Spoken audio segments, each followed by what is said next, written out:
그것 봐, 엄마가 뭐라고 했어. 내가 분명히 하지 말랬거든. 그것 봐, 내 말을 안 들어서 그렇게 된 거거든. 안녕하세요. 김윤나의 말, 마음 상담소입니다. 이곳은 우리의 말과 마음의 건강을 돌보는 곳이죠. 오늘 영상은요, 우리 위로 다시 배우기 편입니다. 저는 이 위로라고 하는 단어에 대해서 어떤 의무감을 좀 가지고 있어요. 내가 할 수만 있다면 위로를 잘하는 법에 대해서 좀 열심히 사람들에게 알려야지, 이런 마음이 좀 큽니다. 그 이유는 제 인생사 때문이죠. 그러니까 제 인생을 이렇게 돌아봤을 때, 그때 그 시절에 나에게도 충분한 위로라는 게 있었다면 좀 어떻게 달라졌을까, 조금 더 수월하지 않았을까, 이런 생각을 좀 많이 했었고요. 또 상담을 할 때도 보면 한 사람의 인생을 이렇게 들여다볼 때 고통이나 고난, 상처가 없는 사람은 없거든요.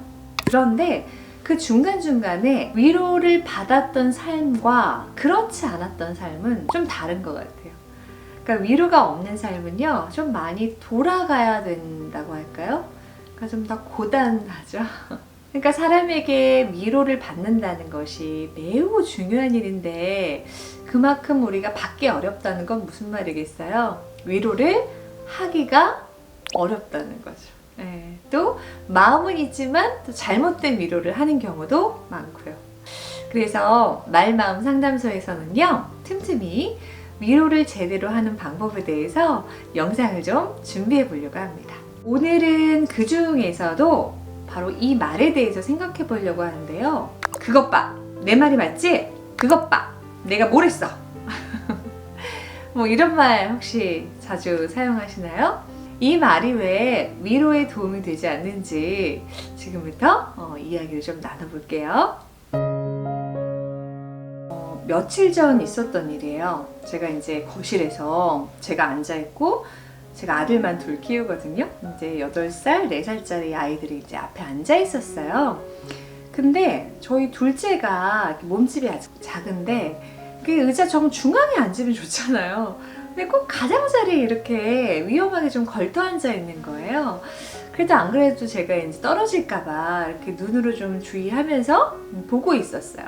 근데 아니나 다를까, 형하고 장난치다가 갑자기 우리 시야에서 탁 사라져 버리는 거예요.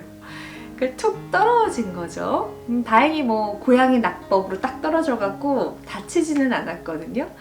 근데 이게 딱 떨어진 순간에 저희 첫째 아들이 둘째를 향해서 이렇게 말하더라고요. 그것 봐! 형아가 뭐라고 했어? 형아가 조심하라고 했지? 이렇게 그냥 소리를 버럭 지르는 거예요. 그러니까 저희 둘째가 떨어진 것도 서러운데 형아한테 그 말 들으니까 그냥 글썽글썽 하더라고요. 그래서 제가 저희 첫째에게 이렇게 말해줬어요. 태양아, 너가 걱정된 거지?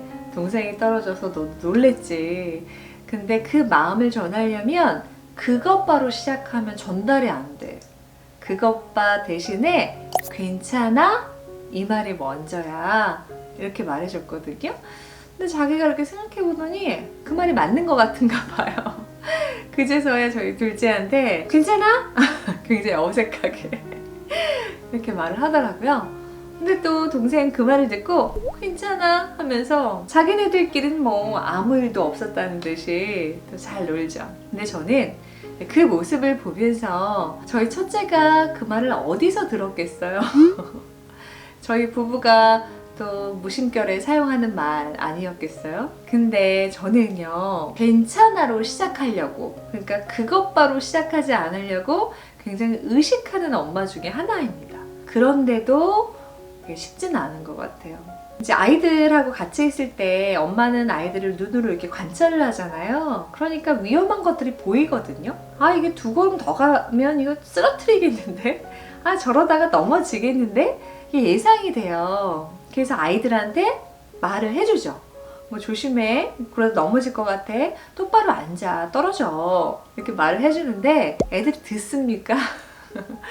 들은 척도 안 해요. 그러다가 엄마가 말한 대로 예언대로 이루어지죠. 뚝 떨어지고 푹 넘어지고, 근데 그 순간에 그것 봐, 엄마가 뭐라고 했어. 엄마가 조심하라고 했지. 이렇게 말하지 않기가 참 쉽진 않다. 그런 생각을 저도 좀 했더랬죠. 그런데 뭐 이런 대화가 육아할 때뿐이겠어요? 우리가 어른과 어른의 대화에서도 괜찮아를 쓰지 못하고 그것 봐로 시작하는 대화가 참 많죠. 이게 되게 가까운 사이일수록 더 그런 것 같아요. 오히려 남이거나 좀 서먹한 사이는 뭐 아예 관심이 없으니까 그렇게도 말하지 않는데, 이게 가족이나 친구끼리 그것 봐로 시작하는 대화를 종종 하곤 합니다. 제가 얼마 전에 지인하고도 같이 이야기를 나누는데, 그 지인의 친구분이 부동산 투자를 하시다가 좀 손해를 크게 입으셨나 봐요. 근데 그 이야기를 저한테 하시면서 어떤 말씀을 계속 강조하시냐면, 내가 분명히 하지 말랬거든. 그것 봐, 내 말을 안 들어서 그렇게 된 거거든. 이 말을 너무 많이 하시는 거예요. 그래서 제가 그 말을 들으면서 좀 사실 마음이 불편했어요. 그러니까 이분은 친구가 큰 손해를 본 게 속상하고 안타까운 그 마음이 큰 건가, 아니면 내 말이 맞았어 하는 통쾌함, 혹은 왜 내 말을 듣지 않은 거야 하는 어떤 안타까움, 아쉬움, 이게 더 큰 건가. 이분은 충분히 위로를 해주셨을까? 뭐 이런 생각들이 좀 들었죠. 내가 어떤 일에 대해서 예측하고 예상한 것이 정확히 맞아 떨어졌을 때 그것이 나한테는 좀 의미가 있죠. 나한테는 또 중요해요. 하지만 위로라고 하는 것은 초점이 내가 아니라 상대에게로 옮겨져야 되는데, 이걸 그것 봐를 이렇게 붙잡고 놓아주지 않으시면 위로의 대화를 할 수가 없죠. 사실 제 지인분도 아마 감정이 여러 가지가 있었을 거예요. 속상하고 미안하고 안타깝고 내가 좀 더 말려볼 거 하는 어떤 아쉬움도 있고. 그런데 아무리 그 지인분의 감정이 여러 가지라 하더라도 지금 그 상황에서 가장 속이 복잡하고 속상한 분이 누구겠어요? 바로 그 손해를 본 그 당사자 아니겠어요? 근데 이제 그런 사람 앞에서 그것 봐, 내가 뭐라고 했어? 내가 이상하다고 했지? 이렇게 이야기를 시작하면 그 친구분은 더 이상 어떤 하소연, 이야기를 하기가 어려워집니다. 왜냐하면 내가 이야기를 꺼낼수록 그 친구의 이야기가 맞다는 것, 그 지인분의 이야기가 맞다는 것이 증명되는 셈이니까요. 근데 여러분, 위로의 본질이 뭔지 아세요? 위로의 본질은 상황을 바꾸는 게 아닙니다. 내가 상황을 대신 개선해 주는 게 아니잖아요. 다만 그 복잡한 내 심정을 잠깐 밖으로 꺼내서 이렇게 물에 좀 씻는 거예요. 좀 희석시키고 정화시켜서 좀 마음이 좀 개운해지게 하는 거. 상황은 달라지지 않지만 그래 뭐 잘 넘어가야지 뭐, 이렇게 좀 마음이 말끔해지도록 돕는 대화가 위로입니다. 그러려면 내 이야기를 좀 팍팍 긁어서 바닥까지 그 사람이 뱉어내도록 하는 것이 최고의 위로거든요. 근데 그것 바로 시작하면 뭐 위로의 대화로 진입할 수가, 그 문이 열리지가 않습니다. 그래서 여러분, 우리 앞으로 두 가지만 약속할까요? 일단 첫 번째는 아무리 내가 경고하고 예측하고 조언한 대로 그 사람이 하지 않아서 그리 실제로 벌어졌다 하더라도 그것 바로 시작하지 마세요. 그럼 뭐라고 시작해야 될까요? 괜찮아? 이렇게 시작하시는 겁니다. 그리고 두 번째는 내 마음을 전하고 싶다면 감정 단어를 사용해서 진심을 표현하세요. 그러니까 저의 아까 그 지인분은 내가 진짜 전하고 싶었던 속마음, 이면 메시지하고 표현한 표현 메시지가 일치하지 않으니까 이게 위로로 느껴지지 않았던 거거든요.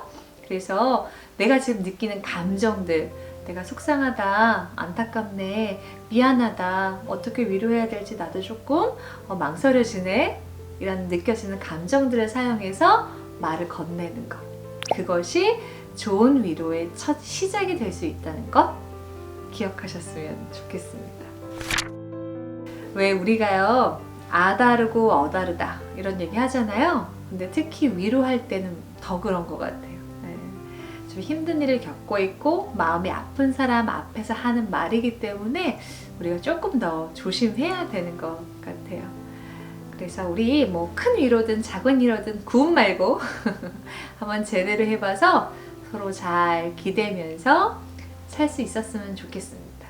네, 오늘 영상은 여기까지입니다. 다음에 또 위로 다시 배우기 편으로 돌아올게요. 조금만 기다려주세요. 안녕.